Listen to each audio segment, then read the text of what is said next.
Hello and welcome everyone. In the previous tutorial, we have understood how we can create our first React app using Node.js. In this video, we are going to learn about the basic folder structure of a React app. So without any further delay, let's get started. So here on my screen, you can see I have opened my Visual Studio Code, and this is the my app which we have created in the previous video. So here in this my app directory, you can see certain files. Let's discuss about the package.json file.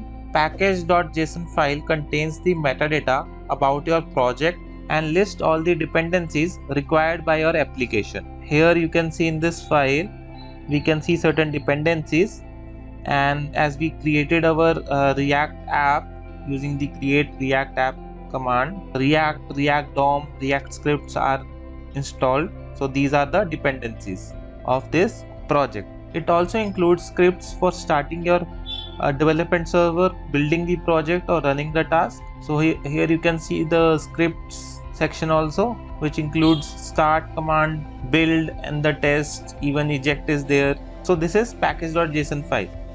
After this we have a readme.md file.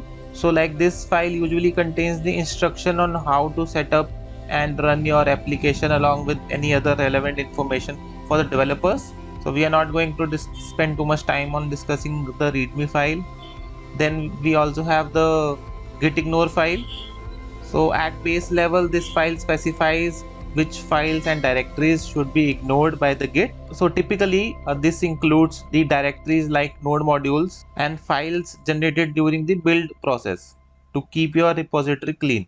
Then we also have package -lock.json, or if you are using yarn, you will get yarn.lock also. So this file lock down the version of the dependencies installed in your project to ensure the consistent builds across different environments. So all the version related information related to different packages comes under this file.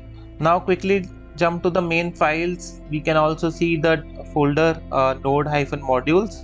So this folder contains all the dependencies installed by npm or yarn. So typically we don't need to modify anything in this directory. Generally when we install any sort of package or module, it comes under this directory. Then we have this public directory. So public directory contains the static assets of your application.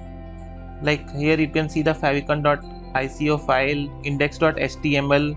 So index.html is the HTML file that serves as an entry point for a React application.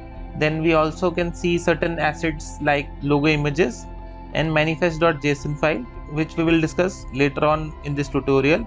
And we can also see the font. At very base level, public directory contains all the static assets of your application.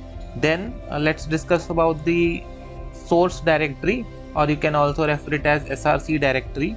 So src is the heart of your React application where most of your code resides. So it usually contains components, pages, assets, styles, utils, and context, and even hooks if you are using it. So here you can see certain files like app.js. So this file serves as an entry point of your application. It typically contains the main component. So if you guys remember last time in the last video, we modified this file only. So basically app.js has been rendered in the index.js file, and index.js file is been linked to the main index.html page. So if I show you, so here you can see this div which is having the root id, and if I show you the index.js file, so here you can see react dom.create root get element by id. So we are basically fetching that particular div and rendering the app component inside that. So app component is nothing but the component which is defined in the app.js. Now there are more files also in this directory, like we can see a report webvital.js, setuptest.js. So these are nothing but the files or the components where the test can be written using different tools like Zest or React testing library. So I hope you overall understand the folder structure of the React app, and if you have any sort of doubt, you can comment down below. Moreover, if you really like this video, you can subscribe to our YouTube channel. Thank you so much for watching this video. We will see you in the next one.